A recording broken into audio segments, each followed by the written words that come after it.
Tardes a todos, ¿cómo están? Bienvenidos. Un gusto de Gracias. tenerlos aquí en este horario. Muchas gracias por poder unirse a esta convocatoria. Bueno, les pedimos disculpas a los que estuvieron esta mañana y hoy estuvieron a tarde, tuvimos algunos problemas de conexión. Nada nuevo en este mundo de la virtualidad y de algunas de las cuestiones técnicas que nos suelen ocurrir. Bueno, antes que nada, presentarles, comentarles que esta capacitación está incluida dentro de lo que es la presentación del Programa Provincial de Rehabilitación Post-COVID, un programa recientemente lanzado por la provincia, que ha contado con un equipo multidisciplinario, realmente de especialistas de lujo, de todos los ámbitos, que han participado en la elaboración, en primer lugar, de un documento, ¿no es cierto?, una guía, dentro del programa, con todos los aspectos vinculados a lo que hoy se considera las circunstancias, el síndrome, la sintomatología que presentan los pacientes que han sufrido de COVID. Y que bueno, se está obviamente viendo, estamos en una etapa de estudio en todo el mundo, ¿sí? Con conocimientos muy nuevos, con descubrimientos e identificación de distintas cuestiones que van surgiendo a partir de esta patología, y bueno, ameritó para la provincia, para el sistema público de salud, y después en proyección hacia el sistema privado, por supuesto, de trabajar esta temática. Dentro de este equipo, hoy, bueno, nos acompañan muchos de los que han integrado, no voy a nombrarlos a todos para no olvidarme a ninguno, pero puntualmente hoy aquí se encuentran para brindarles la capacitación puntualmente en los aspectos vinculados al seguimiento integral del paciente post-COVID, la doctora Beatriz Gil, médica neumonóloga, profesional de staff del Hospital Regional de Concepción, la licenciada Marcela Lemet, psicóloga perteneciente a la Dirección General de Salud Mental, a cargo del Departamento de Promoción y Prevención, que es quien les va a comentar los aspectos vinculados a la salud mental de esta patología que tiene ahí una pata muy importante. Y bueno, también nos acompaña acá en la presentación, está la licenciada Liliana Perret del Departamento de Rehabilitación, de kinesióloga, el licenciado Martín Petersen, que también forma parte del equipo, la doctora Lucía Sebe. Bueno, no me quiero olvidar de ninguno, por supuesto, para no incurrir en ese error, pero bueno, están todos presentes y como ustedes podrán ver en la presentación, la disertación va a estar a cargo de la doctora Beatriz Gil y de la licenciada Marcela Lemet. Lo que les vamos a pedir son dos cuestiones. Primero, como ustedes podrán leer en el chat, se está pasando un link donde les pedimos por favor que registren su asistencia, aspecto que para nosotros es muy importante. Y por otro lado, le pedimos que durante la presentación no hagamos preguntas habilitando sus micrófonos, sino mantengan los micrófonos cerrados. Sí pueden ir haciéndolas por el chat para que las vayamos teniendo en cuenta, y recién cuando terminemos vamos a habilitar el espacio para preguntas, ¿sí? Bueno, muchas gracias a todos, doctora Gil. Bueno, muchísimas gracias, Susana. Muchas gracias, Susana, y muchas gracias a todo el equipo de capacitación y a todos los que están presentes ahora, y bueno, y estuvieron esta mañana y hubo estas dificultades. Vamos a dar inicio a esta segunda instancia de capacitación en lo que es el programa de rehabilitación post-COVID que se ha generado en el ámbito de la provincia a partir del Ministerio de Salud Pública, porque es una necesidad en el mundo dar espacio a los pacientes que luego de haber padecido COVID agudo presentan esta serie de síntomas que nos van enseñando los pacientes y el mundo a lo largo que avanzamos en el aprendizaje. Yo quiero agradecer también a todo el equipo que dijo la doctora Susana que está.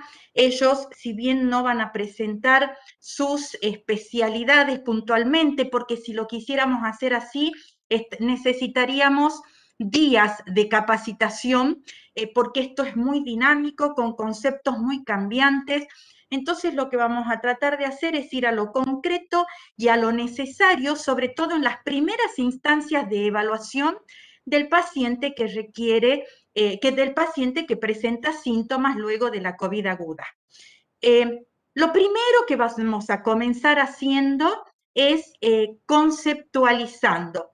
Quiero saber si se escucha bien antes de avanzar para no cometer errores. Perfecto, doctora. Ok, entonces, nosotros lo primero que tenemos que tratar de hacer es definir y conocer los conceptos en esta nueva entidad tan grande que es el post-COVID. Este gráfico que nos va a ayudar para esto es muy conocido por todos ustedes desde mayo del año pasado, cuando se publicó, de un grupo de la Escuela de Medicina de Harvard que mostró a la COVID aguda como este proceso en 3 estadios donde describe la clínica de los diferentes estadios, las propuestas terapéuticas de los diferentes estadios, en una COVID aguda que desde un periodo de incubación variable de 2 hasta 14 días pudo haber estado oligosintomática, con una fase pulmonar y manifestaciones de neumonía por COVID, y una fase hiperinflamatoria donde el paciente ha padecido una situación grave de enfermedad. Pero mientras nosotros veíamos todas estas manifestaciones agudas, surgían grupos de pacientes que manifestaban diferentes síntomas y signos en órganos y sistemas, aún con un gran compromiso emocional y de la calidad de vida, que lo reportaban en sus redes sociales. De hecho, que el que dio pie para que sea considerado por los equipos de salud es justamente un médico infectólogo, el doctor Garner, de la Escuela de Medicina de Liverpool, que refería que había entrado a padecer 7 semanas después del COVID, como si estuviera en una montaña rusa de síntomas que hasta lo angustiaron, hasta angustia de muerte. Esto se dio por llamar COVID prolongado, COVID persistente o long COVID. Y seguimos mencionándolo así. Un primer mensaje, entonces, es que nos encontrábamos ante una entidad clínica nueva que nos exigía gran observación, mucho estudio y un trabajo nunca solos, sino en equipo multidisciplinario para ofrecer una asistencia integral del paciente y de la familia. Este gráfico nos va a ayudar para dar los conceptos. ¿A qué llamamos COVID-19 infección aguda o infección aguda COVID-19? A los signos y síntomas hasta por 4 semanas. Ahora, si eso se prolonga por más de 4 semanas y hasta 12 semanas, y esos síntomas que se presentaban en la COVID aguda persisten por ese tiempo, hablamos de COVID sintomático continuo. Y si los síntomas y signos se presentan por más de 12 semanas y no pueden ser atribuidos a diagnósticos alternativos, hablamos de síndrome post-COVID. Si se advierte en la diapositiva, ustedes van a ver que hay una tenue diferencia entre estos dos colores, donde estos síntomas de más de 12 semanas pueden comenzar a declinar hasta desaparecer o pueden persistir y empeorar y transformarse en el paciente en una situación crónica. Tanto al síntoma, al COVID-19 sintomático continuo como al síndrome post-COVID, lo incluimos en COVID prolongado, en COVID persistente o en long COVID. Quiere decir que si nosotros hablamos de COVID prolongado, estamos incluyendo a pacientes de un post-COVID inmediato al alta, de 4 semanas o más, y si pasaron las 12 semanas, estamos haciendo referencia al síndrome post-COVID. Segundo concepto para grabarnos. Comprender de manera integral este post-COVID se convirtió en prioritario para los sistemas de salud del mundo y las sociedades científicas en general. Y les comento que son respuestas que las estamos dando en esta época. No es que nosotros estamos en este momento llegando tarde a post-COVID. Estamos llegando casi con el mundo al post-COVID y a ponernos de acuerdo en sus conceptos y en sus diferentes manifestaciones y la forma de contener los pacientes que van registrándose en el seguimiento.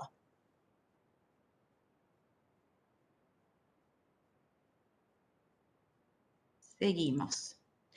¿Qué situaciones podemos diferenciar dentro del COVID-19 prolongado? Bueno, dijimos signos y síntomas persistentes, manifestaciones pulmonares, manifestaciones extrapulmonares y secuelas relacionadas a la internación.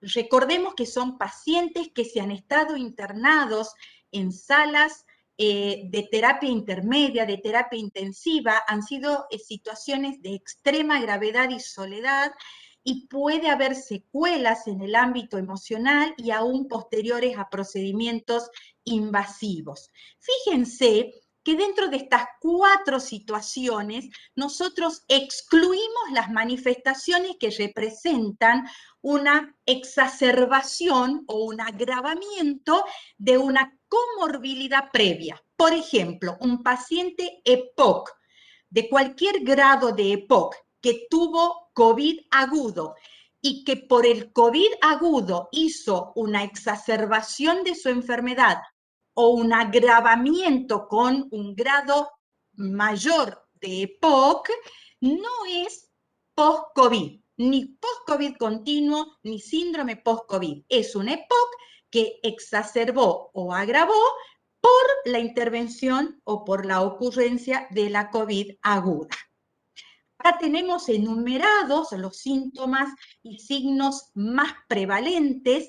Tendría que haber puesto primero fatiga, porque por lejos gana el podio, disnea, tos, astenia, opresión y dolor precordial, angustia, depresión, cefalea, cuadros gastrointestinales, etcétera, etcétera.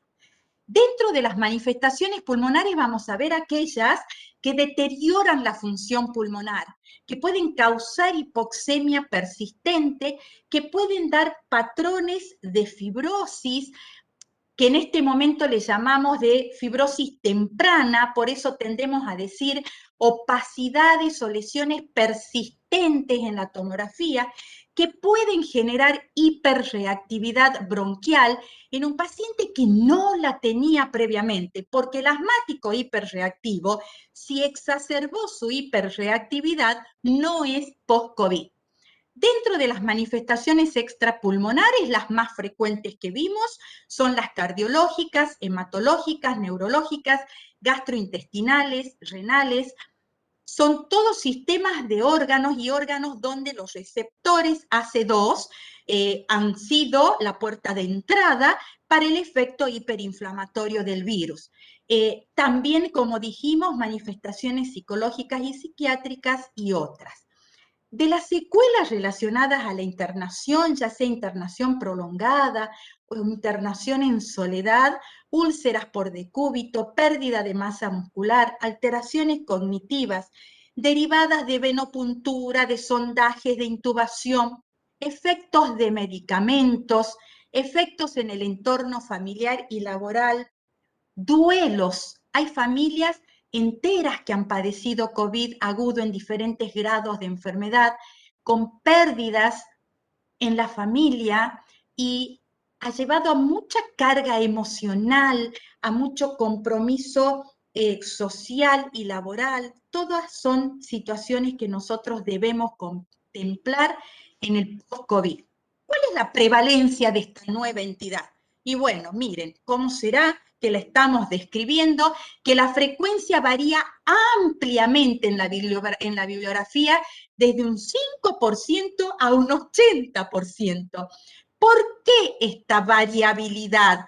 Y porque la gran mayoría de los trabajos son observacionales y aún nos cuesta establecer una definición de caso faltan criterios para definir tiempo de recuperación. Yo les decía que nosotros vamos a hablar de COVID agudo a aquel que ocurre dentro de las 4 semanas, mientras que hay equipos médicos que presentan criterios y fundamentan el que el COVID agudo puede extenderse hasta 6 semanas. Eso lleva a que uno tenga esta disparidad y no pueda ponerse de acuerdo aún con ciertas definiciones. Lo mismo que tenemos diferentes tiempos de aparición o persistencia de los síntomas y una gran variabilidad en los grupos de pacientes estudiados. Esto es un concepto número 3 para llevar a la casa.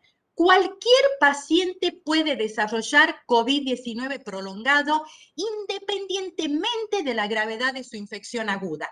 Así el paciente nos refiere que tuvo un COVID leve en su casa, internado en sala sin oxígeno, internado en terapia intensiva, aún con asistencia respiratoria, cualquiera puede desarrollar post-COVID. Pero obviamente la prevalencia va a ser mayor en algunos grupos. Por ejemplo, es más frecuente en mujeres, en una media de edad de 45 años, y es más prevalente en pacientes mayores de 65, 70 años, en pacientes con comorbilidades previas, que ya lo vamos a ver posteriormente cuáles son, y ustedes las conocen, y en pacientes, obvio, que han padecido una situación de COVID-19 agudo grave.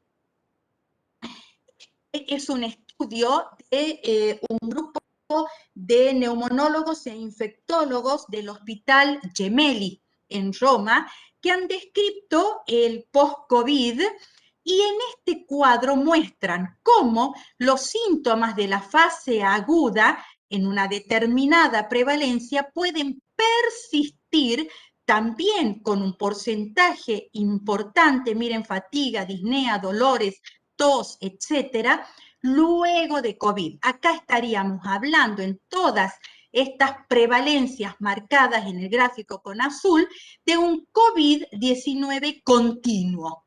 Este grupo describió que más del 60% de pacientes experimentaron 3 o más síntomas de manera prolongada.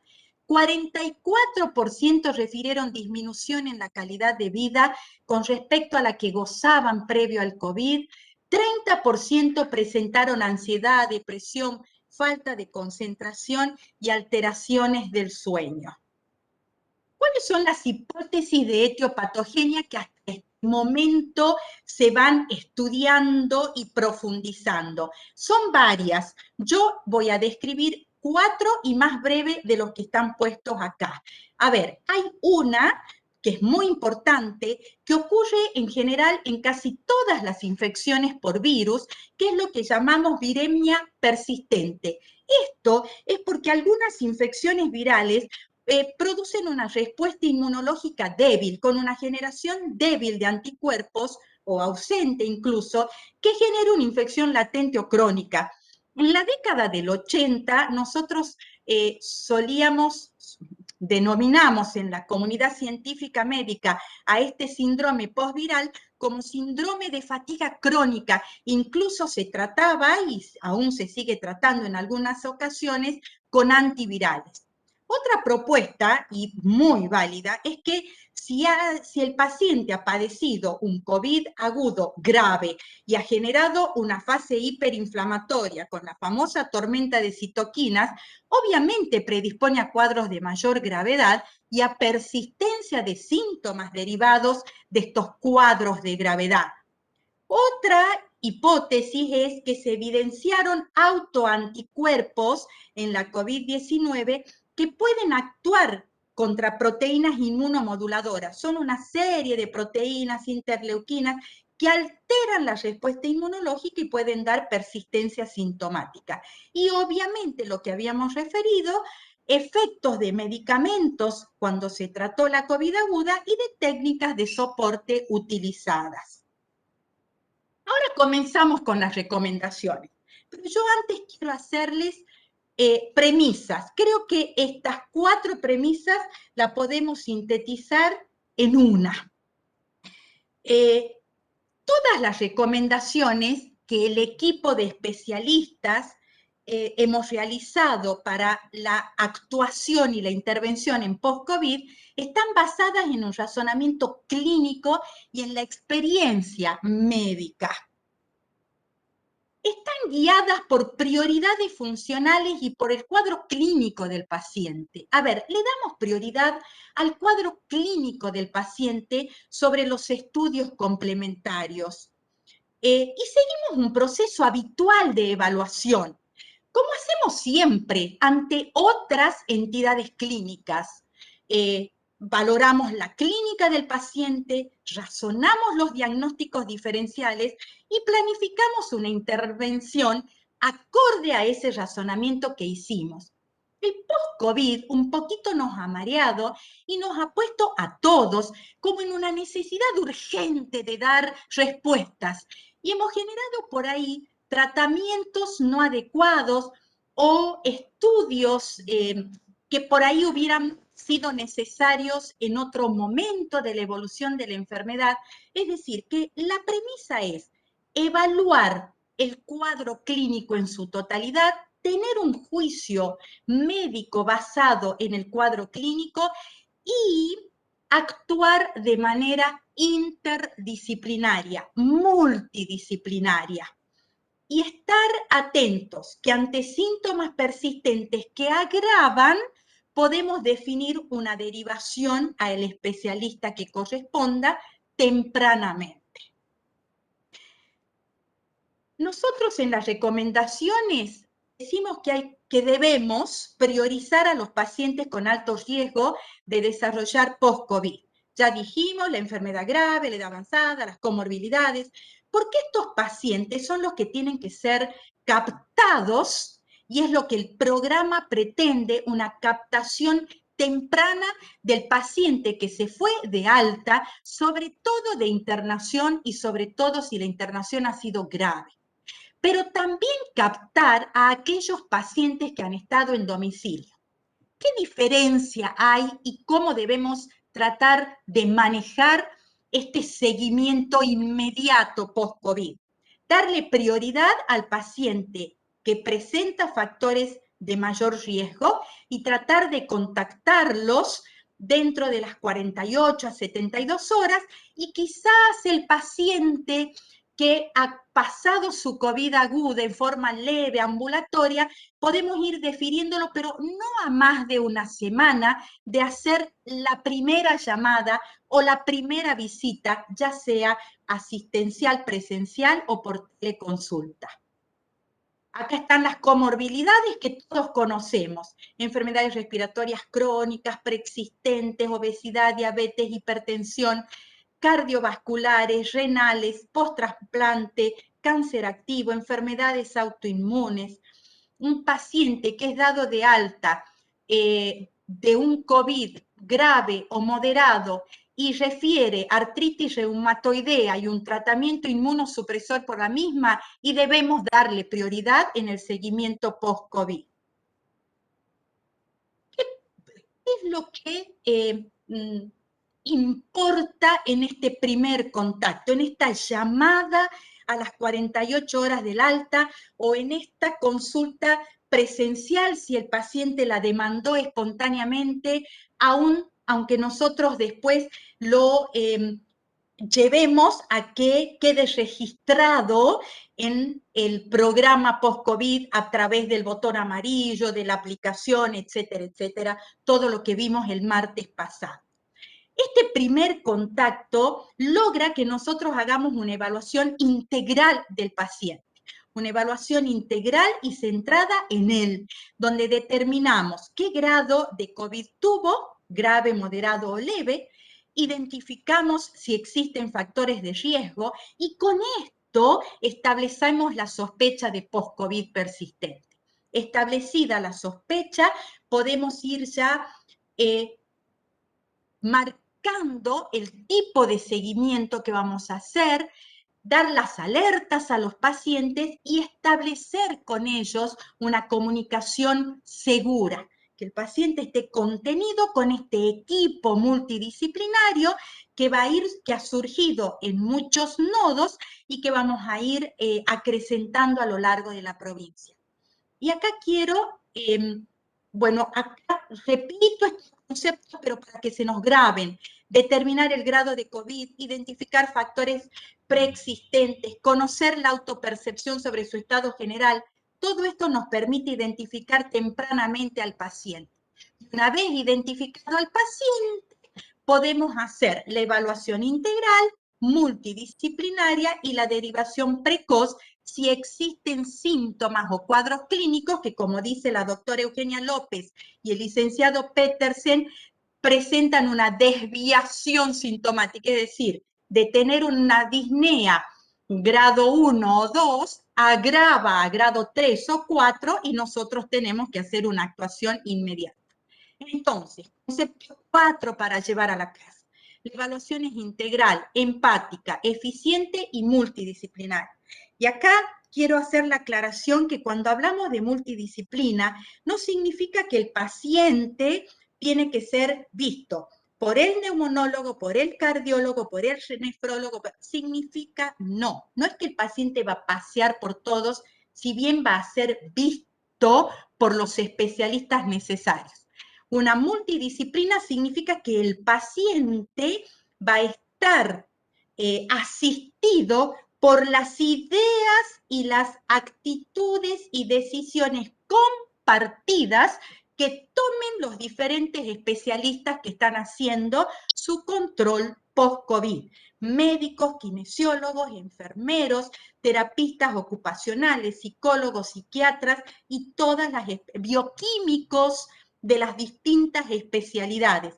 Ponernos de acuerdo para dar un seguimiento y una intervención adecuada. Empiezo con las manifestaciones pulmonares porque, bueno, el pulmón es el órgano clave en la infección por COVID porque el SARS-CoV-2 tiene su mayor acción y manifestación a través de lesiones pulmonares de diversa gravedad. Acá yo no voy a ir viendo punto por punto porque se nos va a hacer muy largo, sino que vamos a ver que cada manifestación tiene su cómo y su cuándo evaluar. Por ejemplo, si tenemos que evaluar la disnea persistente, si la disnea persistente se mantiene en un grado 1 o 2, y que lo vamos a clasificar con la escala modificada del MRC, que ya les voy a mostrar cuál es, si quieren hacer captura de pantalla, buscarla en internet, imprimirla, tenerla debajo del vidrio del consultorio, porque esto hay que registrarlo en cada consulta, y lo hace un médico clínico, un enfermero, un kinesiólogo, un neumonólogo, un cardiólogo, todos. Ahora, los estudios funcionales para evaluar la disnea tienen su tiempo, porque si el paciente no modifica el grado de disnea, yo no le voy a estar haciendo espirometría cada vez que vaya al consultorio, ni test de marcha cada vez que vaya con el kinesiólogo. Y acá la tomografía, por favor, no porque pidamos una tomografía cada semana o cada 10 días, la neumonía bilateral va a mejorar más rápido.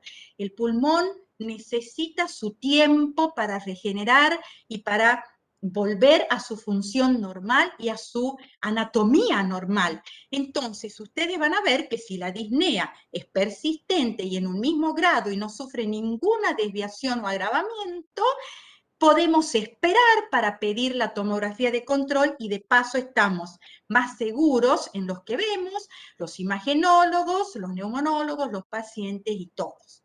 La angio-TC ya es otra situación, pero así vamos a ir viendo que toda manifestación, tanto pulmonar, ya vamos a ver las otras, esta es la escala de disnea modificada del MRC. Fíjense, de 0 a 4, esto lo registra el médico. Y esta es la escala visual analógica de Borg, donde el paciente de 0 a 10 manifiesta cómo percibe su falta de aire. Y esta es otra evaluación que es necesaria también para valorar la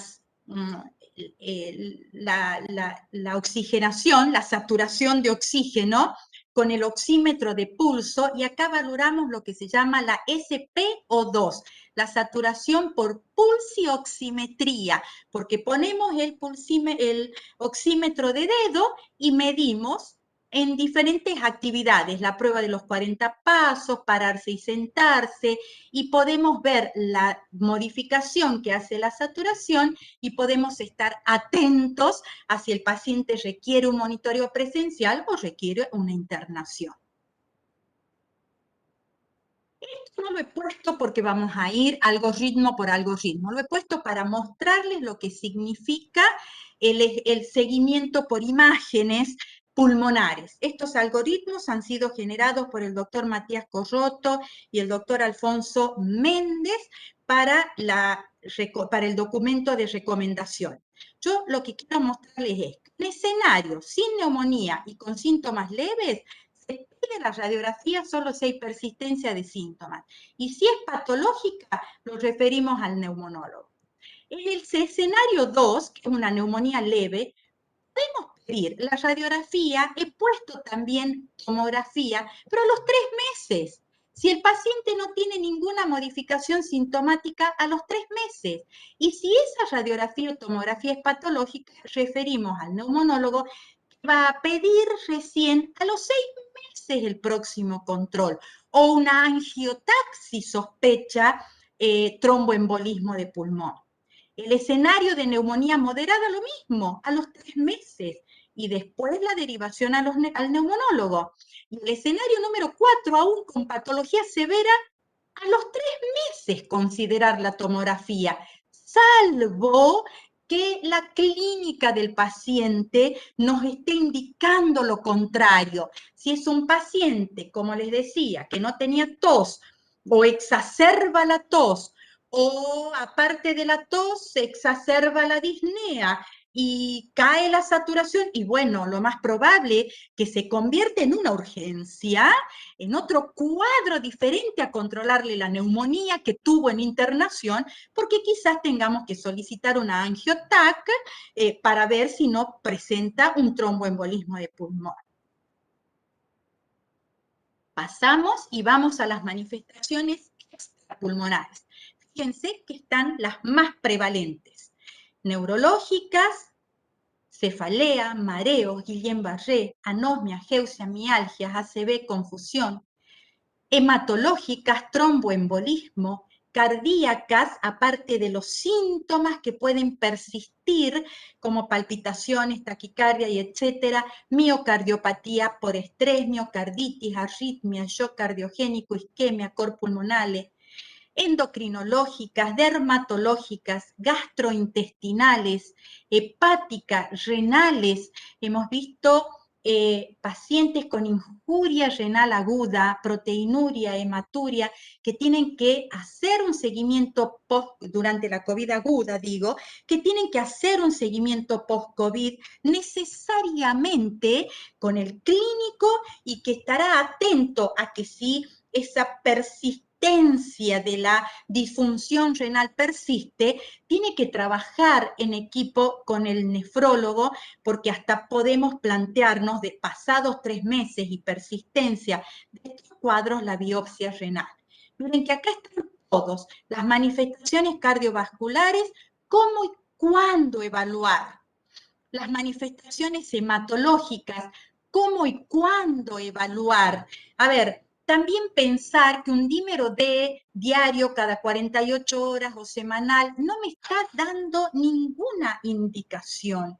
Nosotros generamos este seguimiento y estas recomendaciones y estos nodos post-COVID multidisciplinarios justamente para que el contacto entre todos sea fluido y sepamos colaborarnos. Estamos para colaborarnos y para decir cuándo pedimos laboratorio general, cuándo pedimos laboratorio hematológico, cuándo pedimos ProBNP o troponina, cuándo hacemos todos los estudios cardiovasculares, hematológicos, nefrológicos. Bueno, acá está toda la manifestación neuropsiquiátrica, que también tiene su cómo y cuándo evaluar. En general vamos a hacer la evaluación por neurólogo ante persistencia de cefalea o de disautonomía, y el paciente que tiene un compromiso emocional tiene otra carga diferente aparte de la sintomática física, y que la doctora Marcela ahora nos va a presentar. Acá está un cuadro que es muy bonito sobre lo que es la actuación multidisciplinaria, que es lo que hemos estado diciendo ahora. Por ejemplo, con hematología, considerar extender la tromboprofilaxis en un paciente de alto riesgo basado en decisiones consensuadas. Todo que sea consensuado, y los cuidados integrales, que no los quiero dejar pasar, porque son los cuidados tan necesarios de enfermería, de rehabilitadores físicos, respiratorios, fonoaudiológicos, terapistas ocupacionales, la educación del paciente y la familia, y la escuela para pacientes, que es algo que la doctora Lucía Cebes el otro día nos manifestaba que se están programando y ya surgiendo como un deseo puntual para hacerlo también en post-COVID a este programa. Ahora yo le quiero dar paso a la doctora Marcela, que nos va a hablar de la rehabilitación post-COVID, los síntomas y los trastornos en la esfera de lo mental. Y luego de Marcela retomo 5 minutitos yo. ¿Se ha entendido bien hasta acá?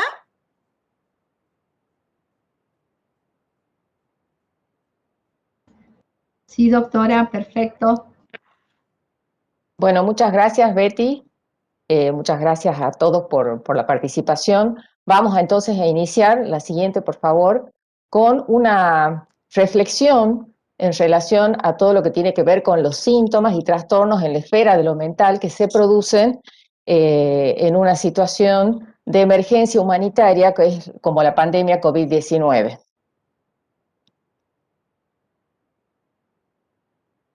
Disculpa, Betty, ¿vos vas a pasar la siguiente?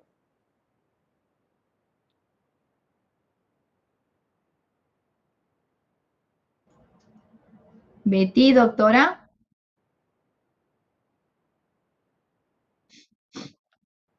Sí, ella está presentando, así que ella debería pasar la siguiente.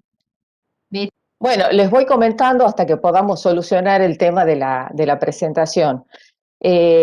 Antes de la pandemia, quisiera transmitirles una lección aprendida que nos da la Organización Mundial de la Salud, que nos dice que nadie que atraviese una emergencia o un desastre humanitario, como lo es la pandemia que estamos transitando, va a permanecer inalterado desde el punto de vista psíquico o de su salud mental. Ya en ese momento, previo a la pandemia, la OMS nos decía que entre la tercera parte y la mitad de la población va a sufrir alguna manifestación psíquica, y que estas manifestaciones psíquicas debían considerarse respuestas normales a situaciones de gran impacto y no debían considerarse como enfermedades o trastornos. ¿Por qué traigo a colación esta reflexión para iniciar? Porque seguramente las evaluaciones posteriores a la pandemia nos van a mostrar que el porcentaje de personas afectadas por la magnitud de la pandemia y la extensión en el tiempo seguramente se va a incrementar, va a ser casi toda la población, y que además es muy importante tener en cuenta que estas reacciones son justamente consideradas normales, y que si no se interviene ante estas reacciones corren el riesgo de evolucionar en trastornos psicopatológicos posteriores. Sumado a esto, digamos, nosotros, la siguiente, por favor, vamos a tener que trabajar con pacientes entonces que ya han sido afectados por la epidemia, que son, digamos, una de las víctimas principales en los desastres, y sus familiares, y que además van a tener un conjunto de síntomas de una etiología multifactorial, como ya bien lo estaba diciendo la doctora Gil. Entonces, en el programa vamos a trabajar con pacientes que van a tener una presentación, digamos, particular, que van a estar inundados por la emoción, van a presentar un estado de vulnerabilidad y con cambios notorios en su esfera anímica. El paciente va a llegar seguramente más sensible, puede presentar episodios de llanto, va a tener ciertos temores a realizar actividades de su vida cotidiana, frecuentemente va a presentar trastornos del sueño, con dificultades tanto para conciliar el sueño como para mantenerlo o tener un sueño reparador, va a mostrar signos de ansiedad, va a tener irritabilidad, muchas veces va a preferir estar solo justamente por su sensación subjetiva en ese momento, va a tener dificultades para adaptarse al hogar nuevamente, y si bien es cierto que va a estar feliz porque tiene su alta médica, cuando llega a su casa puede presentar sensaciones de tristeza o de desánimo y va a aparecer, digamos, con momentos reflexivos en relación a su vida, quizás queriendo generar cambios positivos que hay que poder capitalizar esas reflexiones.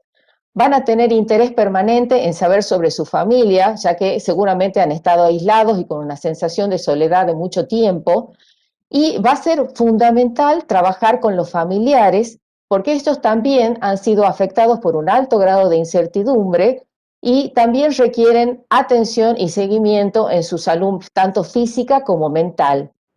El entorno cercano tiene que estar atento ante cualquier cambio anímico o conductual del paciente. ¿Y por qué hago tanto hincapié en el entorno o en los grupos, en los sistemas de apoyo de un paciente? Porque hay, digamos, estos constituyen un modulador del estrés. Es decir, sabemos que el apoyo psicosocial, es decir, la red familiar de un paciente, su entorno más cercano, su entorno laboral, la atribución de control interno que vaya pudiendo lograr el paciente en relación a cómo maneja, digamos, o cómo controla la situación, digamos, de la pandemia, y la percepción de amenaza, la disminución de la percepción de amenaza, van a lograr que el estrés disminuya. Es decir, que nosotros necesitamos un entorno que apoye y acompañe la recuperación en el post-COVID. También necesitamos que el paciente vaya tomando conciencia en relación a lo que le está pasando, vaya entendiendo sus síntomas, porque cuando empieza a reactivarse los síntomas, esto que también describía la doctora, el paciente empieza a elevar sus niveles de ansiedad y de angustia, porque se asusta, empieza de nuevo a sentirse amenazado en su vida, ¿no? Como que está empeorando nuevamente o puede volver a la situación anterior. Entonces va a ser muy importante todo lo que el paciente pueda ir entendiendo de la afección. Nosotros lo llamamos algo así lo llamamos como psicoeducación. Va a ser muy importante la tarea, digamos, del médico y del equipo interdisciplinario en cuanto a la explicación del paciente al paciente de lo que le está sucediendo, para que pueda ir retomando esa atribución de control interno y pueda así disminuir la sensación de amenaza que tiene sobre su vida. Entonces, dicha esta introducción, ¿cuáles son los principios generales que vamos a tener en la atención? Ya lo dijo la doctora, el abordaje integral. Vamos a tener que tener una perspectiva biopsicosocial. Muy importante no estigmatizar, es decir, ya sabemos que toda persona que atraviesa una situación o padece una enfermedad infectocontagiosa siente el rechazo de su entorno, siente el rechazo social, siente la estigmatización que se hace sobre las personas que han padecido alguna enfermedad de este tipo. Y nuestra sociedad no está libre de esta tendencia a la estigmatización, entonces tenemos que ser muy cautos con las palabras que utilizamos y con la perspectiva, digamos, y la visión esperanzadora que tenemos que lograr transmitirle al paciente. Y fundamental, escuchar la experiencia del paciente, porque como decía la doctora recién, es una enfermedad, digamos, sobre la que se está publicando constantemente evidencia nueva todos los días, que se van transmitiendo investigaciones o resultados de investigaciones que van cambiando lo que sabíamos desde hace un tiempo, y que, por lo cual, digamos, la experiencia del paciente también tiene que ser nuestra guía en cuanto sobre todo la subjetividad y la vivencia de la enfermedad. Entonces,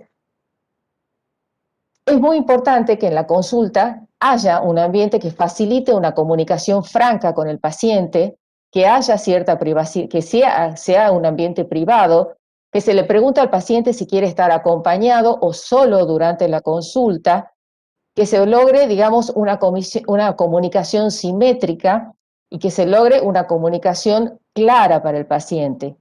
Tengamos en cuenta que el paciente puede estar con unos niveles de estrés elevados, que el estrés disminuye la capacidad para procesar la información y además puede tener también ciertos fallos cognitivos, de los cuales nos vamos a referir más adelante, que hagan que la comunicación no sea tan sencilla. Entonces es muy importante, digamos, hacerle saber al paciente que estamos para escucharlo, que tengamos una posición empática con el paciente y que además, si el paciente no quiere hablar de ciertas cuestiones, no tratemos de forzarlo para que lo haga, sino que le demos tiempo para que pueda, digamos, elaborar todo lo que le está sucediendo. Es muy importante entonces resumir y repetir los puntos claves en cuanto a los mensajes que queremos transmitirle al paciente. Incluso se recomienda en situaciones de emergencia humanitaria anotar, digamos, ciertas indicaciones para que el paciente las lleve por escrito y preguntarle al paciente si las entendió y que las pueda, digamos, decir. Y también es muy importante tener cierta sensibilidad cuando se revelan experiencias difíciles que ha tenido el paciente, mostrar esta empatía, y cuando se vaya a hacer una derivación al resto de los especialistas que van a trabajar en el programa, explicarle claramente cuáles van a ser los pasos que se van a seguir y por qué se fundamenta la necesidad de la derivación. Adelante. La evidencia actual, entonces, ¿qué nos dice en relación a los síntomas y a los trastornos en la esfera de lo mental? Esto, al día de hoy, digamos, lo que sabemos hoy, es que se producen por el impacto del virus en el cerebro o en el sistema nervioso central, por el impacto que han tenido los tratamientos que han tenido que realizar los pacientes, fundamentalmente, como decía la doctora, los que han estado internados en UTI por la cantidad de medicamentos o drogas que se le han administrado, y también por los estresores psicosociales de la pandemia. Esto es muy importante porque se está marcando una etiología multifactorial de la afectación mental de estos pacientes. También se ha descrito, digamos, los trastornos más frecuentemente encontrados en los estudios que se han publicado a partir del mes de marzo de este año e incluso fines del año anterior. El estrés postraumático es uno de los síndromes más frecuentes, también la sintomatología depresiva y ansiosa, la alteración del estado mental, a veces incluyendo agitación, los trastornos del sueño, y esto se ha visto tanto en estados premórbidos, es decir, pacientes que podrían tener ya un grado de alteración en su salud mental, o también como sintomatología nueva. Como ya lo dijo la doctora, los pacientes internados en UTI son a los que tenemos que estar más atentos y seguir, porque son los que presentan cuadros psiquiátricos más severos, tanto en personas con antecedentes de estos trastornos como en personas que nunca habían tenido afectación mental.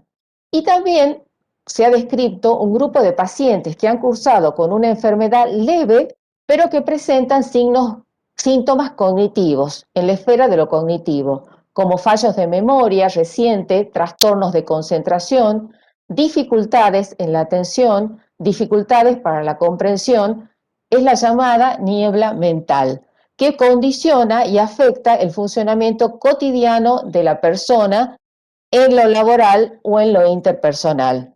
Es decir, la persona nos va a llegar con una queja cognitiva, puede no encontrar las palabras para pronunciar, no entender lo que se le dice, le cuesta seguir una conversación. También nos pueden referir que no funcionan en su trabajo o en sus actividades cotidianas como antes, tienen una sensación subjetiva de no ser los de antes, iguales que antes, y todos estos fallos cognitivos obviamente les generan ansiedad, les generan angustia y esto a su vez les intensifica los síntomas y repercuten en su concentración. Entonces, también se han descrito fallos en procedimientos que ya tenían incorporados, con algunas lagunas mentales, con olvidos, impacto en la atención y en la memoria, y, digamos, fallas en las funciones ejecutivas de planificación, organización, inicio de una tarea y en el mantenimiento de estas tareas. Entonces, bueno, la niebla mental realmente es una cuestión que afecta a la calidad de vida de los pacientes y tiene un impacto importante en su funcionamiento cotidiano. Siguiente, por favor. El trastorno por estrés postraumático, vamos a decirle algunos indicadores para que ustedes lo puedan detectar, digamos, de alguna manera en la consulta y puedan solicitar la referencia a los especialistas. Se caracteriza por tener recuerdos recurrentes e involuntarios de la situación traumática con imágenes intrusivas de lo vivido. Es decir, la persona se ve forzada a revivir el hecho como si estuviese ocurriendo otra vez, con los mismos sentimientos y emociones del momento, es decir, que la vivencia es muy displacentera, muy angustiante. Estos recuerdos intrusivos o flashbacks, como se les llama, pueden aparecer en sueños o en las pesadillas relacionadas con el hecho que producen que las personas se despierten. Puede haber angustia permanente en torno a lo sucedido, temor de que vuelva a suceder lo mismo a sí mismo o a la familia, es decir, empiezan como a tener una ansiedad anticipatoria con temor a que se repita lo sucedido, y síntomas que persisten por más o 2 semanas y si estos síntomas, digamos, persisten o se presentan por más de 2 semanas, se sugiere la derivación con urgencia a salud mental, porque es de los trastornos por estrés los que mayor monto de angustia conllevan y mayor malestar producen en la persona y mayor interferencia tienen en la vida cotidiana de las personas. Adelante. Otro cuadro que está descrito como comorbilidad, digamos, o que aparece en el COVID prolongado, son los episodios depresivos, que se van a caracterizar por un estado de ánimo bajo la mayor parte del día, que pueden tener sensación de tristeza o melancolía. Van a tener los pacientes disminución del interés por aspectos habituales que antes les causaban satisfacción o felicidad. Pueden sentir fatiga o pérdida de energía, sensación de cansancio y desvitalización, y de ahí la importancia, digamos, porque son sintomatología muy similar a las que produce, digamos, también la afección que han tenido, la afección física, ¿no? De poder trabajar en equipo para hacer un buen diagnóstico diferencial. Por eso también se recomienda, además de la evaluación clínica en salud mental, el uso de escalas y el uso, digamos, de evaluación neuropsicológica. También pueden presentarse dificultades para conciliar el sueño o dormir la mayor parte del día y la noche, dificultades para concentrarse, perder el hilo de las conversaciones, y también pueden aparecer en los casos graves y en los que hay que estar muy atentos, ideas o pensamientos de muerte o, digamos, hacerse daño a sí mismos o a los demás. Bueno, estos son síntomas que es muy importante tenerlos en cuenta, porque pueden estar presentes en personas que no hayan sido asistidas, digamos, desde el punto de vista de su salud mental. Adelante. Y lo más frecuente, y quizás lo más habitual en estos pacientes, que son los trastornos de ansiedad, con la presencia de inquietud motora, ¿no? Con la sensación de estar fatigado la mayor parte del día, pero que tienen esa dificultad para concentrarse, teniendo incluso dificultades para recordar cosas simples. No llega a ser la niebla mental, pero pueden tener también una fatiga cognitiva. Preocupación excesiva por diversos temas o situaciones, fundamentalmente va a ser en estos pacientes vinculados a su salud, vinculados a lo que les está pasando, a las sensaciones corporales que tienen y cómo van evolucionando. Piensen ustedes que van a ser pacientes que van a tener su atención y su concentración muy a nivel físico, a nivel de todos los síntomas que están sintiendo, porque están en pleno proceso de recuperación de su internación o de su cuadro, y de golpe empiezan con sintomatología nuevamente. Y en los casos más graves pueden presentarse sensación de opresión en el pecho o angustia y dificultades, digamos, para respirar. También pueden aparecer fobias.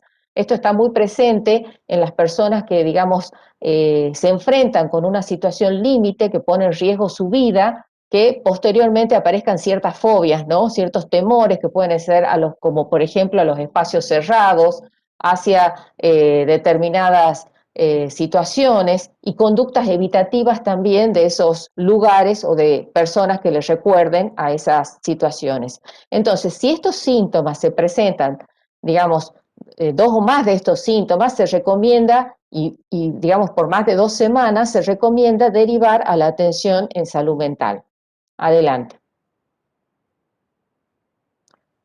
La evaluación y abordaje de salud mental se va a centrar fundamentalmente en el nivel de conciencia que tiene la persona sobre su enfermedad o sobre lo que le está pasando, es decir, si la persona logra comprender en qué etapa de su enfermedad está, eso es muy importante poder trabajarlo, en cuáles son los factores que influyen en su estabilidad emocional, cuáles son los mecanismos de afrontamiento que ha tenido esta persona en situaciones estresantes anteriores o en enfermedades previas, justamente para poder promover mecanismos de afrontamiento más saludables o que lo ayuden más en esta situación.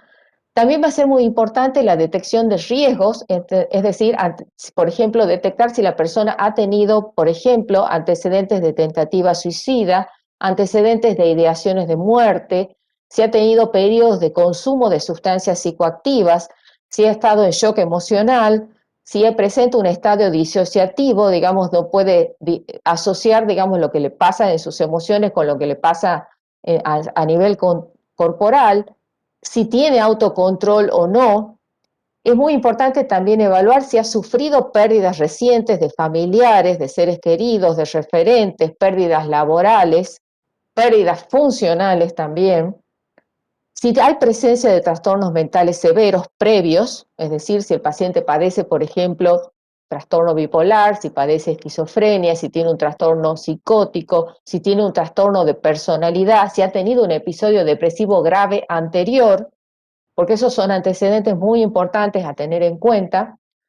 Y también vamos a tener que estar atentos a personas que no adhieren a tratamientos y se niegan a ciertas atenciones, y también justamente para favorecer la adherencia al tratamiento y al plan de recuperación, porque creo que este programa apunta fundamentalmente a lograr armar, de acuerdo a las características específicas que tiene cada paciente, un plan de rehabilitación, un plan de seguimiento para avanzar hacia su recuperación.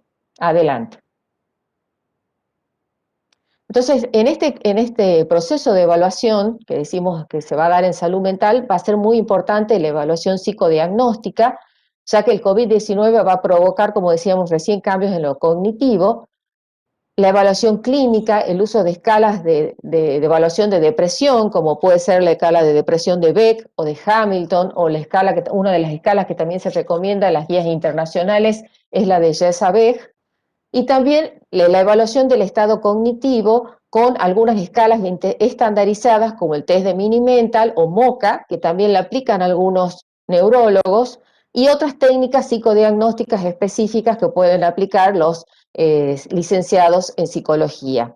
Entonces, ya como para ir cerrando, la terapéutica recomendable en estas situaciones es la terapéutica combinada, es decir, psicoterapia y tratamiento psicofarmacológico según necesidad, evaluada, y siempre en articulación permanente con el equipo de salud multidisciplinario que está también evaluando al paciente y tratándolo desde las otras perspectivas, justamente para incorporar la perspectiva de lo mental en un plan individualizado de tratamiento.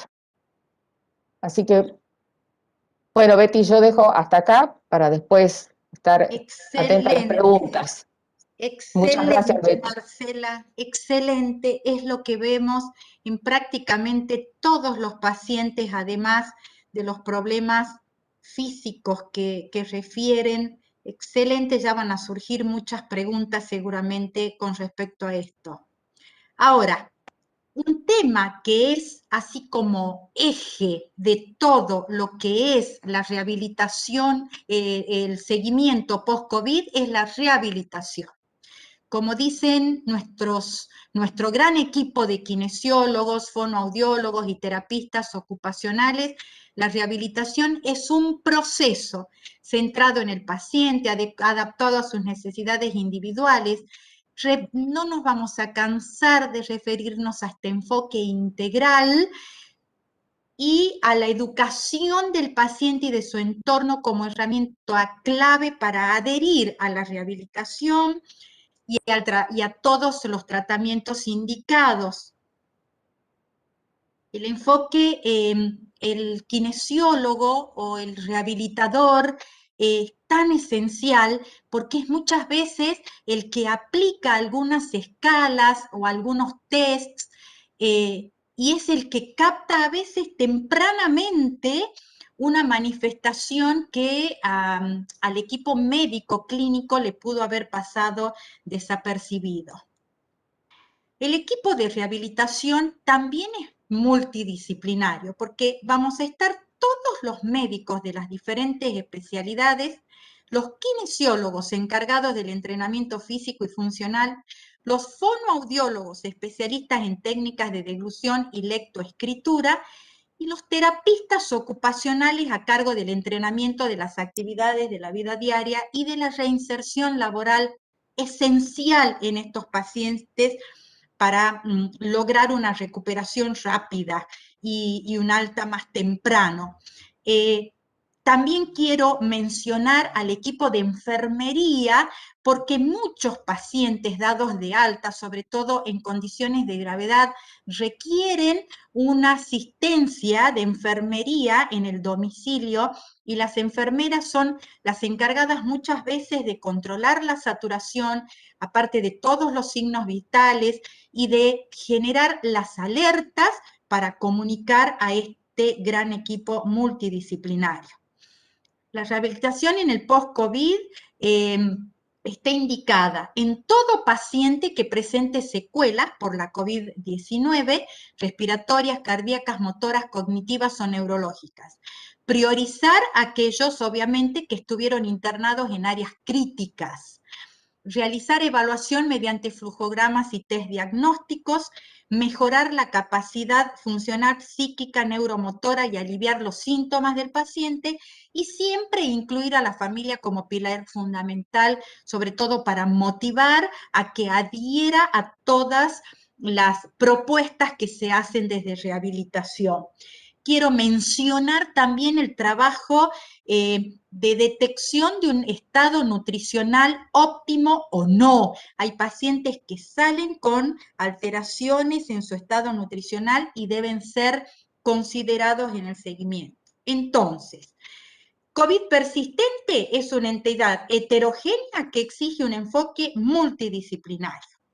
La COVID-19 persistente no disponemos de tratamientos específicos.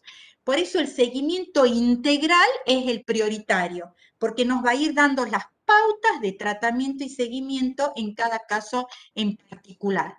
Los pacientes, y esto hay que reiterarles, deben mantener las medidas de cuidado establecidas durante todo el tiempo de pandemia. Barbijos, distanciamiento y etcétera, etcétera. Bueno, les quiero leer parte de lo que escribió en el tweet este médico, Paul Garner, que es el primero en reportar en las redes sociales junto a otros pacientes su post-COVID. Dice, una parte dice así: la enfermedad fluye y refluye, no desaparece. Mi familia piensa que los síntomas son por ansiedad. Mis empleadores reclaman que vuelva al trabajo.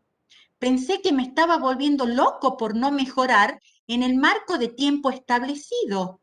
El médico me dijo que no hay ninguna razón para creer que dure tanto.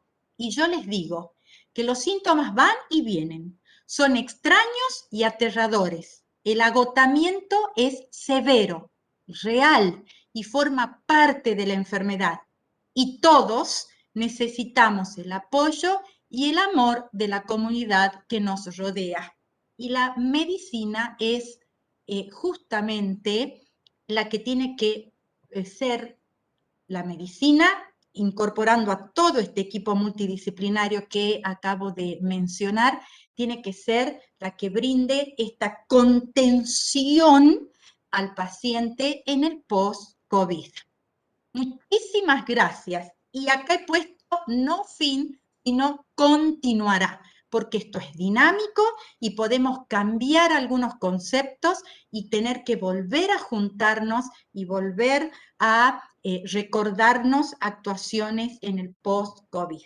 Les agradezco muchísimo y bueno, se reciben preguntas, dudas o lo que fuera necesario.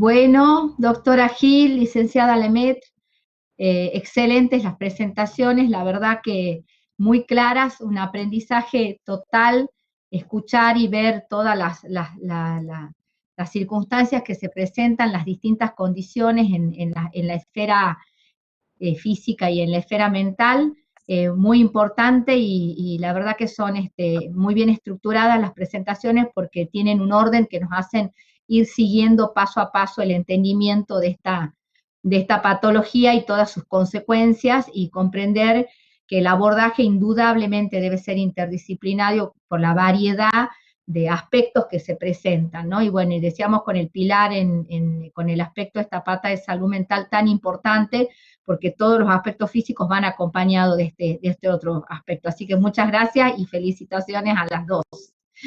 Ahora, bueno, todo el mundo le está poniendo en el chat, hermosas las presentaciones, muchas gracias, excelente, felicitaciones a las disertantes, muy claro, todo muy claro, así que son todos loas para ustedes.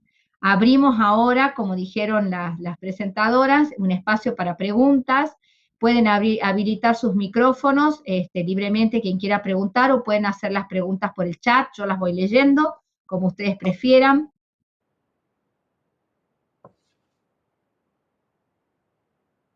El doctor Medina, Raúl Alfredo Medina dice, cariños, aprendemos días de esta pandemia. Realmente el SARS-CoV-2 es multidisciplinario y el equipo de salud se adaptó con gran seriedad y profesionalidad. Absolutamente. Sí. Creo que una de las cosas que nos va a enseñar mucho la pandemia es a establecer la comunicación entre todos, hablarnos entre nosotros. Los bioquímicos, por ejemplo, han tomado una relevancia muy especial a la hora de aconsejarnos qué pedir, cómo pedir y cuándo pedir. Y esto ha sido un aprendizaje continuo para todos, porque a veces hemos abrumado con controles a los pacientes y sin tener quizás la respuesta de lo que buscábamos, y la respuesta la busquemos en esta interacción entre nosotros a favor del paciente. Yo quería hacerle una pregunta a la licenciada Lemaitre. Marcela, Sí. leía en un post-COVID, en un trabajo que hizo como un meta-análisis de todo lo publicado en todas las áreas, y había mucha discusión con respecto a implementar una terapia cognitivo-conductual en algunos pacientes que presentaban algunas de las manifestaciones que habías mencionado. ¿Qué opinión te merece esta situación? Esto por un lado. Y por el otro, si algunos de estos test de depresión o de detección rápida de depresión podemos aplicarlos nosotros y, según una escala, darnos cuenta de la derivación temprana a salud mental. Bueno, en relación a la primera pregunta, esto que decís, Betty, de aplicar la terapia cognitiva conductual, hay que tener en cuenta, digamos, justamente que a veces la afectación que tiene el paciente tiene que ver con la niebla mental, ¿no? Entonces, la terapia cognitivo-conductual se fundamenta, digamos, en poder realizar ciertas modificaciones en lo cognitivo, en ciertas ideas o en ciertos modelos, digamos, que tiene el paciente de actuación ante determinadas situaciones que quizás, digamos, se está evaluando si pueden ser aplicadas en este momento, en el cuadro, digamos, cuando la niebla mental es un síntoma bastante importante, ¿no?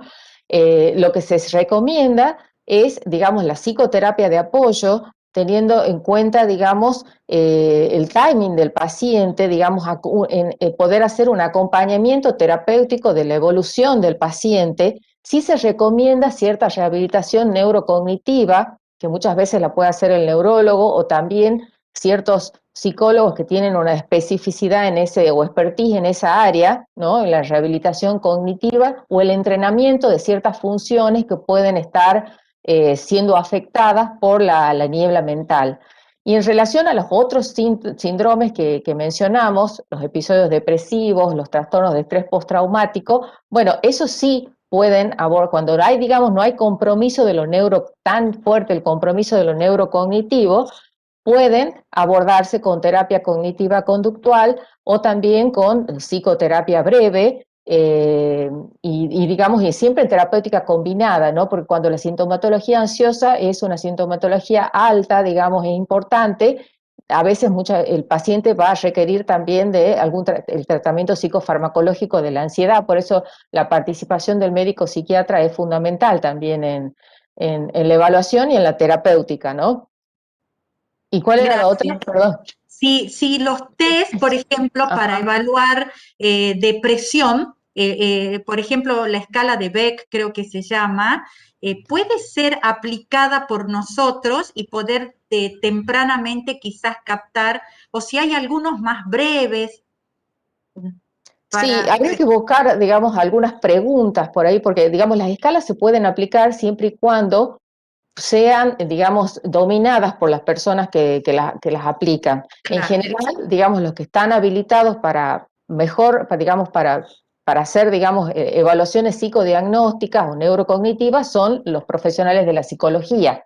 Pero hay preguntas, digamos, que se pueden formular o tener, digamos, un listado de preguntas como para hacer un screening, ¿no? No me inclinaría tanto porque se apliquen escalas, sino algunos screening más rápidos que puedan orientar, digamos, la derivación a los especialistas.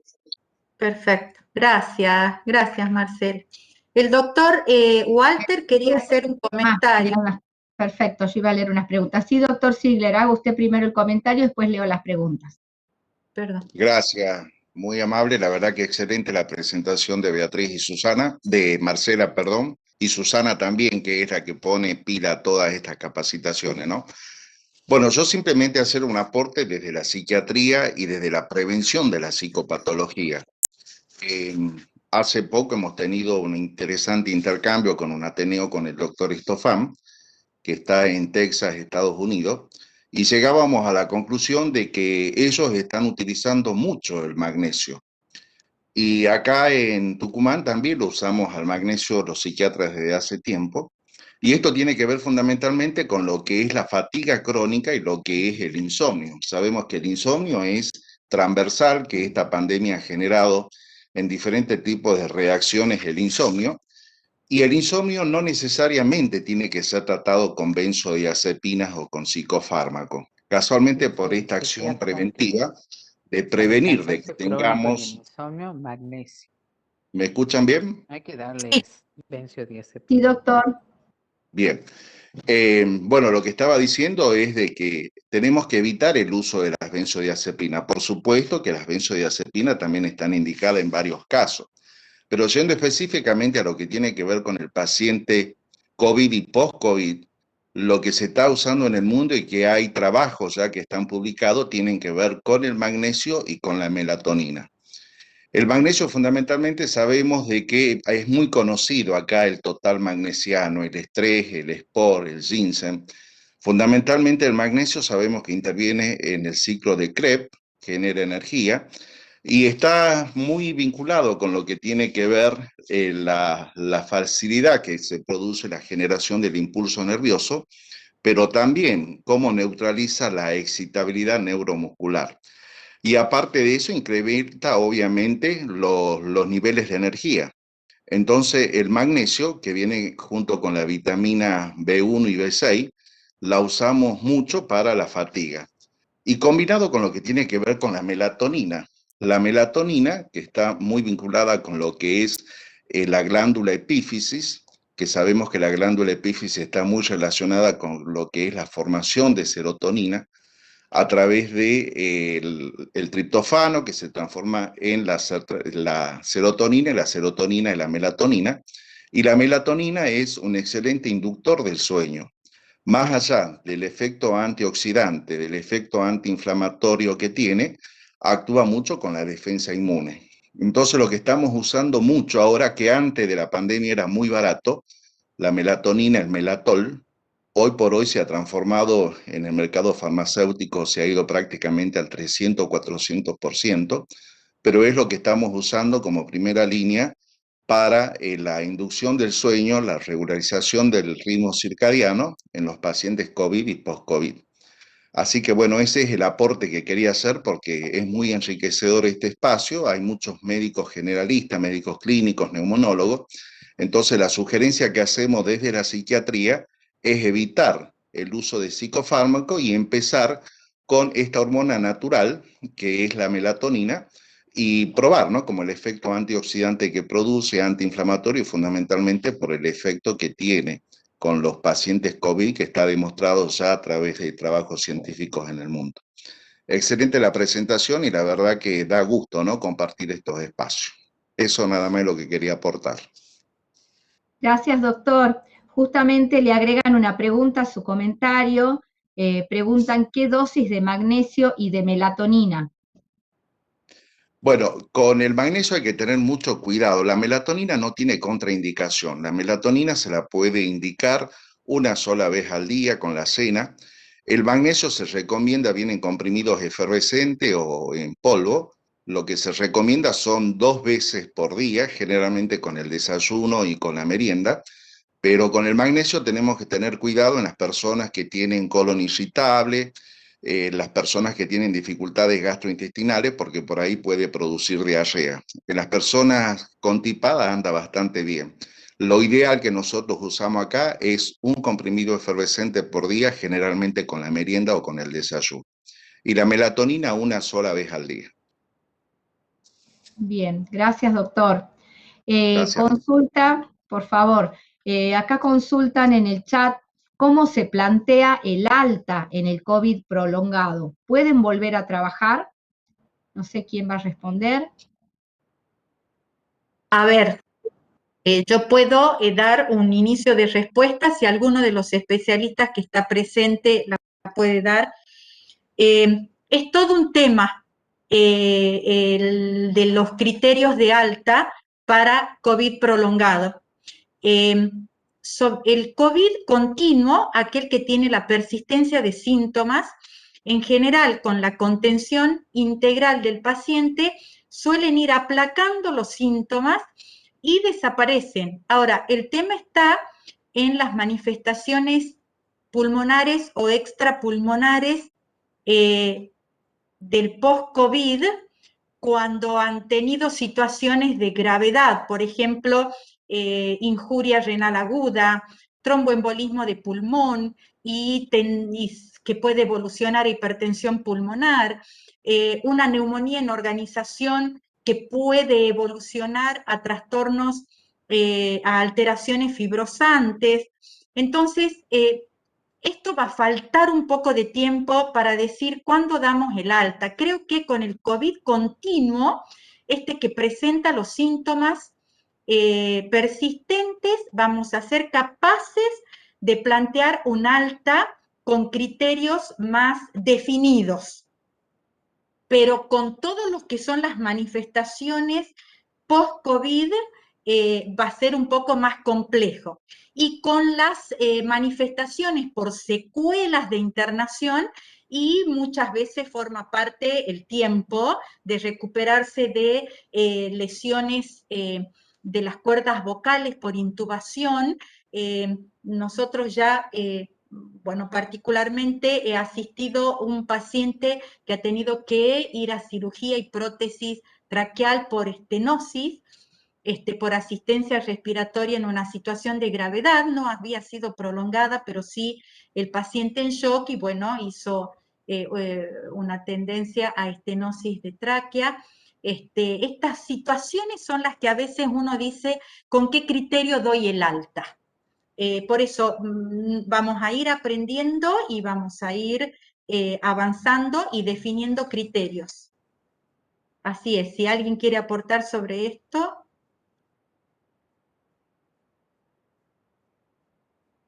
El doctor Corroto que pidió hacer un comentario, me parece que le veo ahí como una llamadita de que quiere comentar algo.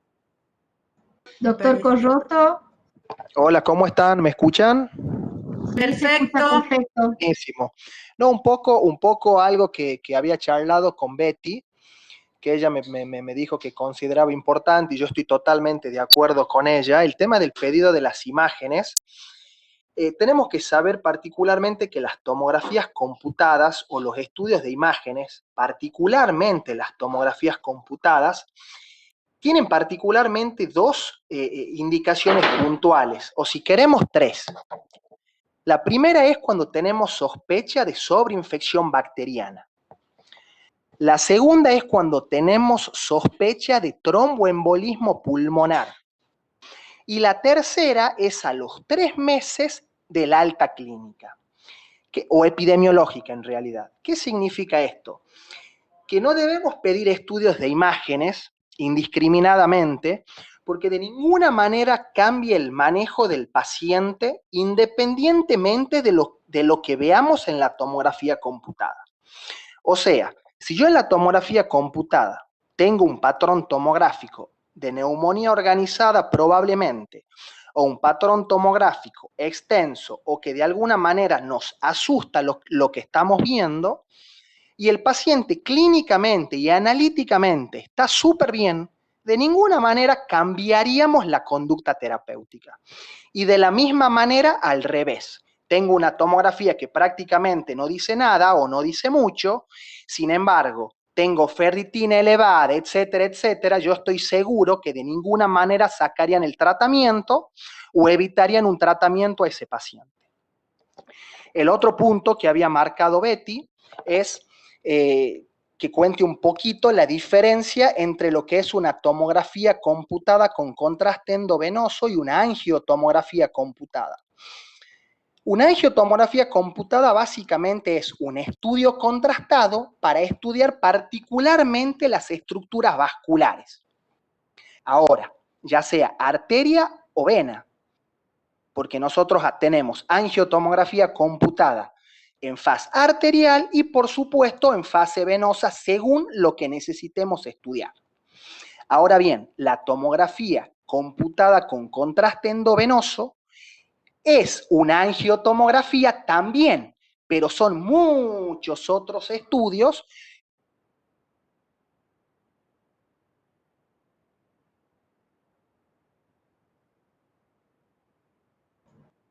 Quedó sin sonido, Se doctor. cortó el audio, Se Matías. cortó el audio. Puede haber tenido un problemita de conexión. A ver si ahí vuelve a conectarse. Me decía, con baja batería en el celular y no estaba con posibilidades de poder recargarlo. A ver. Sí, ahí veo que...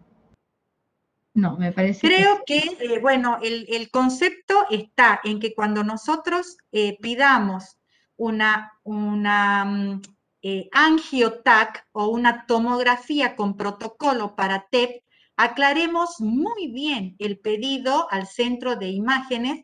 En general, todos los centros de imágenes hacen el procedimiento, pero primero preguntar si lo hacen, si tienen la bomba de infusión, si tienen, bueno, el tomógrafo tiene la capacidad de registrarlo y de ver dónde poner la mayor captación de rayos, si va a ser arterial, si va a ser venoso, los tiempos, mientras que el contraste, si bien como dice Matías, es una angiotac porque también nos va a resaltar todas las estructuras vasculares, no responde a la técnica de una tomografía con protocolo para TEP. Por eso, aclarar muy bien cuando hagamos el pedido, que estamos con sospechas de tromboembolismo de pulmón y pedimos angio-TC.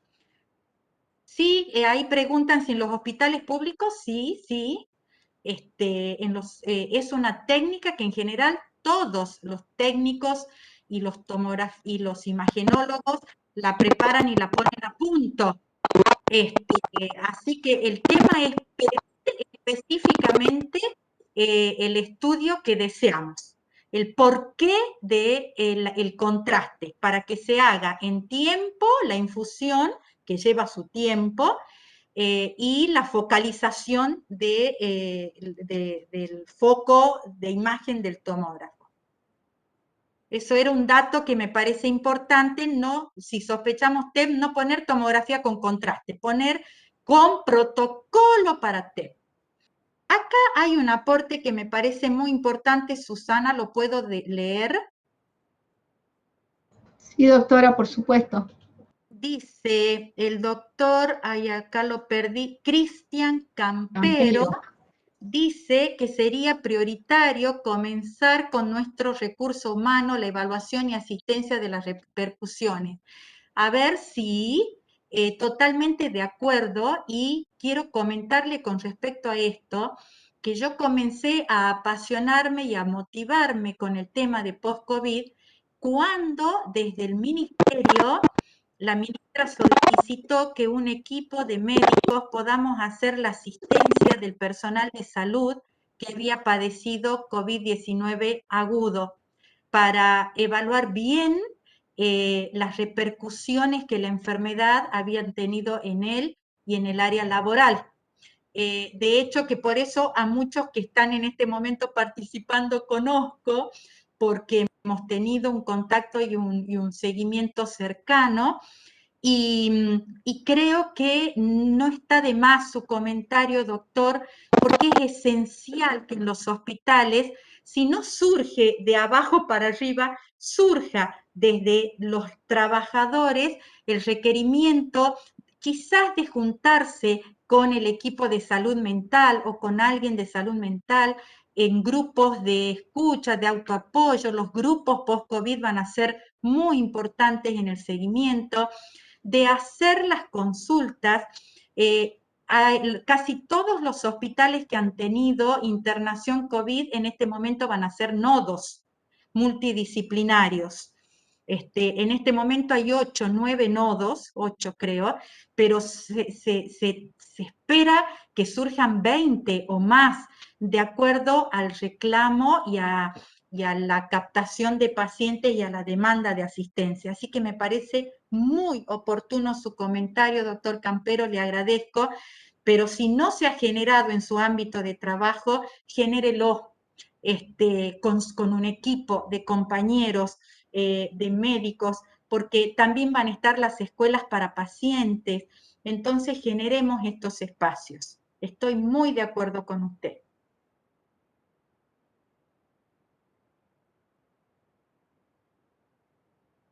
¿Alguna más?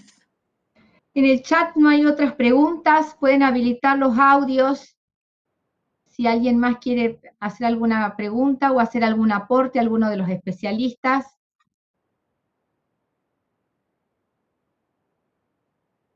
Hola Betty, habla Martín. Bueno, Martín. primero, bueno, felicitarte, brillante la exposición de ustedes dos, la verdad que excelente. Y yo, bueno, primero celebro y me alegro las recomendaciones con los estudios que ha estado dando vos y el doctor que recién habló sobre, porque sí, la verdad que por ahí, tanto en cuidados intensivos, intermedios y de ahora post-COVID, por ahí se hace un uso indiscriminado de su estudio y específicamente yo soy kinesiólogo, Betty, y bueno, te quería preguntar sobre la recomendación de los pacientes post-COVID y con el test de los 6 minutos.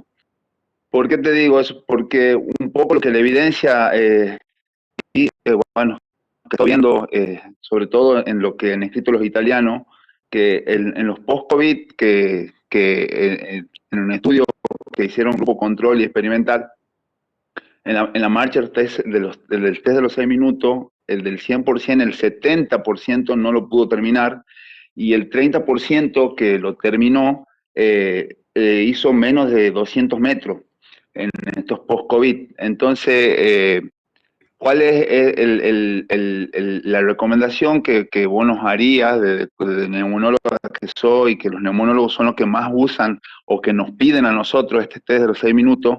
Si es preferible otras herramientas como los test de esfuerzo que son de los 40 pasos o la batería que es el SPPB en un primer momento o recomendás a todos los post-COVID el test de 6 minutos.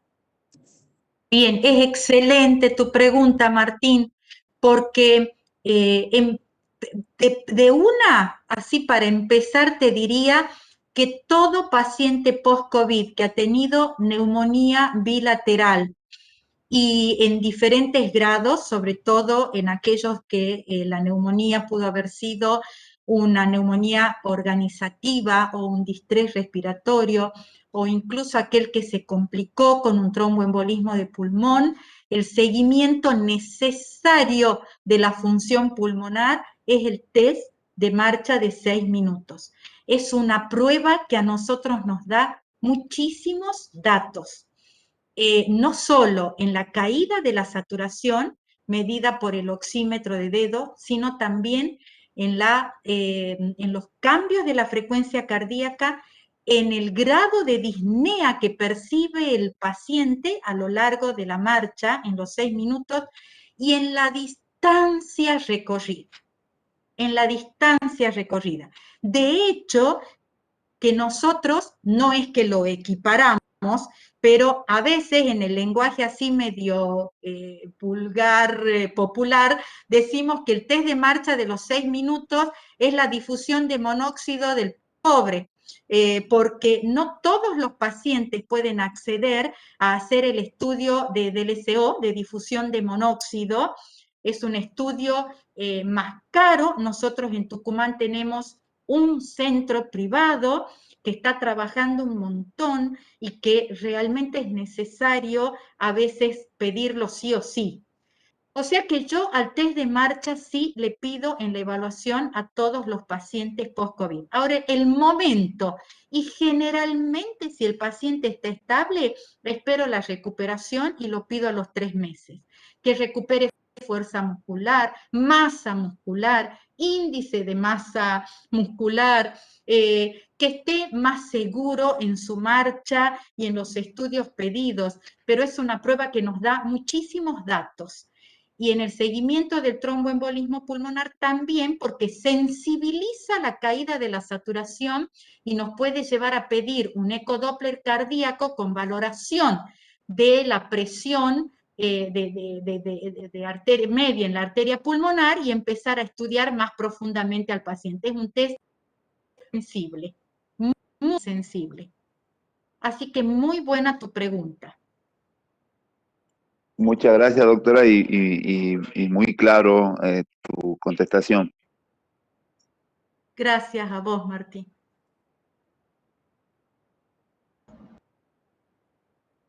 ¿Alguien más que quiera hacer algún aporte? Estoy de nuevo, está el doctor Corroto, dice si alguna pregunta, si hay alguna pregunta, o doctor Corroto, si usted quiere terminar de comentar lo que estaba comentando cuando se cortó justo la comunicación. Bueno, un poco eso, no sé si quedó alguna duda en base a lo que dije. Matías, yo te voy a hacer una última pregunta a fuerza de cansar y ya no puedo pedir porque todos deben irse a casa ya, pero bueno, los algoritmos españoles sobre todo plantean a los 3 meses la radiografía de tórax, lo que nosotros pedimos como teleradiografía de tórax. Y yo la verdad que en el paciente, quizás esa puede ser en el paciente leve, pero yo como neumonóloga, la verdad que en el paciente que ha tenido una neumonía moderada y sobre todo si ha tenido una neumonía grave, salteo el paso de la radiografía y a los 3 meses pido la TC. ¿Qué opinión te merece esa actitud mía? Capaz que lo estoy haciendo mal. Yo estoy de acuerdo, Betty, con lo que estás proponiendo. Sin embargo, tenemos que entender por ahí muchas veces que en la parte pública tenemos recursos que son finitos. Entonces, está bueno mantener en ese aspecto el criterio. Por ahí, si es una paciente que se está controlando en el servicio público y de alguna manera uno cree conveniente por diversos motivos que se puede hacer la tomografía, y bueno, puede obviar o podría obviar la radiografía e ir directo con una tomografía. Creo que ahí está bueno el buen sentido común del médico tratante en ese momento, ¿no? Gracias, sí. Perfecto, doctor. Hay otra consulta en el chat. Pregunta, ¿control cardiológico a todo post-COVID paciente asintomático que retoma entrenamiento en gimnasio, deportiva, etcétera. Sí, a ver, creo que el control cardiológico es importante en todo paciente post-COVID moderado y grave. Y en el paciente con esta situación especial que refiere la doctora María del Huerto, que va a retomar un entrenamiento o una disciplina deportiva, situación cardiológica, sí, sí. A ver, por cuestión de tiempo, yo no he puesto un algoritmo de retorno al deporte y a la práctica física, de alguna actividad física, pero existe un algoritmo que, bueno, que me puedo comprometer a pasarlo de alguna forma, pero en principio yo diría, todo paciente que ha tenido COVID-19 agudo, moderado o grave, control cardiológico. Y en el paciente leve, asintomático o oligosintomático, si tiene situaciones especiales de comorbilidad.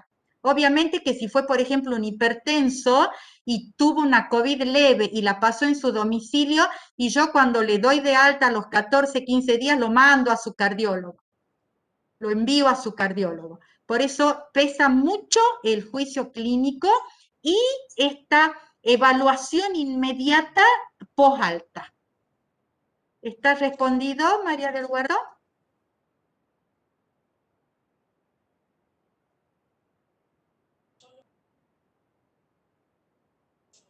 Muchas gracias, agradece la respuesta. ¿Alguien más que quiera hacer otra consulta, otra pregunta, otro aporte?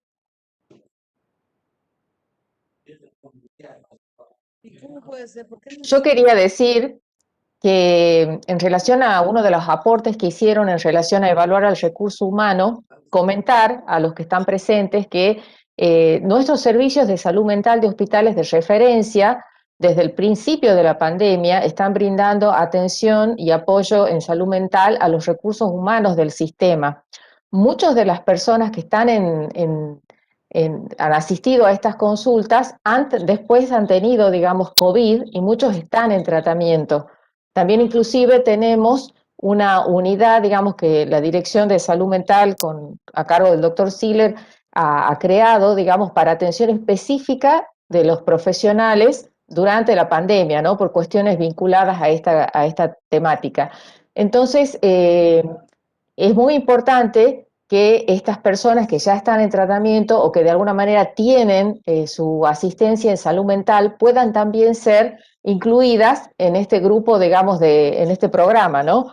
De alguna manera vamos a trabajar con los servicios de salud mental para que también puedan ellos referir si el paciente no ha pasado por esta evaluación clínica o no ha ingresado todavía al programa post-COVID. Pero sería muy importante, digamos, que pueda ser abordado desde todas las dimensiones el paciente o los colegas. Excelente aporte, Marcela, excelente. Bueno, nosotros les agradecemos a todos los lindos mensajes que nos están escribiendo. Esta capacitación sí va a quedar grabada, ahora la doctora Susana les va a decir dónde.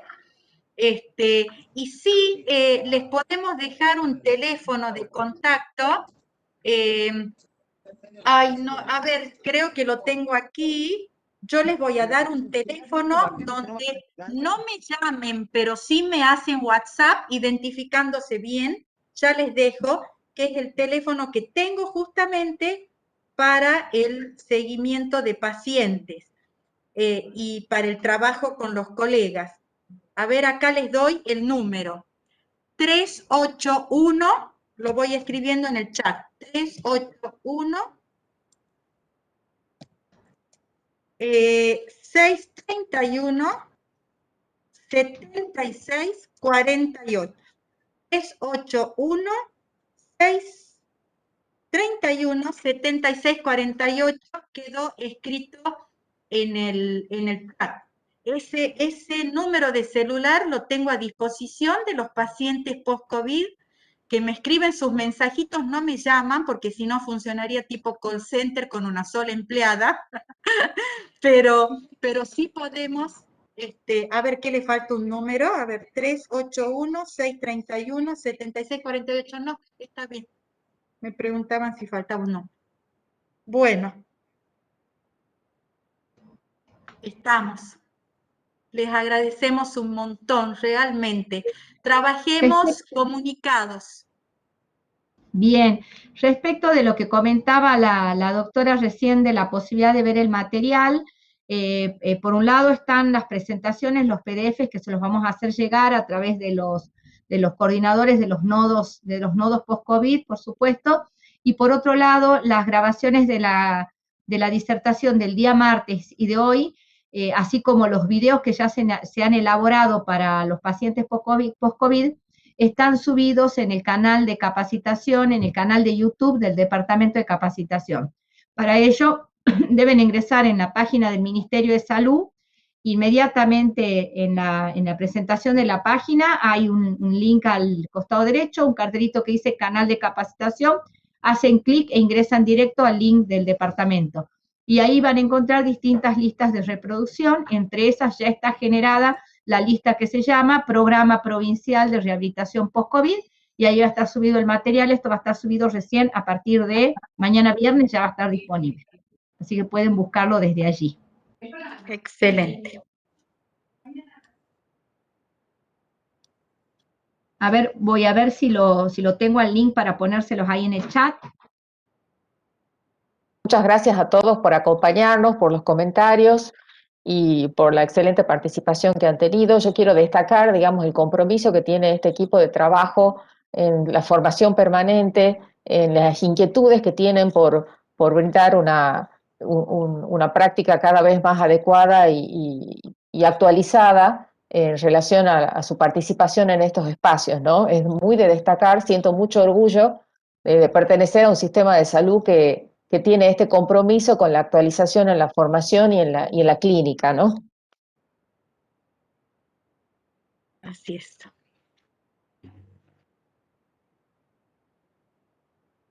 Bueno, y a seguir cuidándonos todos y entre todos. Y seguramente si surgen propuestas de capacitación posteriores, el gran equipo de capacitación va a tener la paciencia y la disposición a darnos el espacio. Ahí acabo de colocar en el chat el link para ingresar directamente al canal de YouTube del Departamento de Capacitación. Perfecto. Acabo de escribir en el chat. Bueno, y van a encontrar de todo tipo de material que hay, no solamente de post-COVID. Bueno, agradecer a todos, muchísimas gracias a los disertantes por la participación, excelente, por supuesto. Muchas gracias a todos los asistentes que pudieron unirse en este horario, lo cual es muy importante. Y como dijo recién la licenciada Lemaitre, habla del interés que tenemos todos por seguir formándonos, capacitando, accediendo al conocimiento, que la verdad que el conocimiento más la experiencia son las únicas herramientas que tenemos en este momento para poder afrontar las distintas situaciones que se nos presentan en el ámbito de salud y especialmente en este contexto de pandemia COVID. Así que, como dijo Marcela también, realmente es un orgullo que todos podamos seguir formándonos y produciendo contenidos, compartiendo el conocimiento y la información, que es algo muy rico y muy valioso. Y aprovecho la oportunidad para comentarles a todos los que están presentes que de una reunión que se hizo en el día de ayer con los equipos de Nación, tomamos conocimiento de que esta es la primera provincia que formalmente presenta un programa de rehabilitación post-COVID. O sea, si bien es cierto, toda la Argentina y por supuesto todos los países del mundo están pensando y trabajando en esta temática, esta es la primera provincia que formalmente ha presentado el documento y está implementando en forma operativa y concreta la asistencia al paciente post-COVID. Así que eso también es un orgullo para todos nosotros. Gracias al equipo que ha participado en hacer todo esto posible. Excelente. Gracias. Gracias. Hasta luego. Listo. Buenas noches, Gracias. muchas gracias. Un gusto compartir con ustedes. Chao, Buenas chao, noches a chao. todos. Muchas gracias. Hasta luego. Buenas Chao, noches. chao, chao, chao. Así es.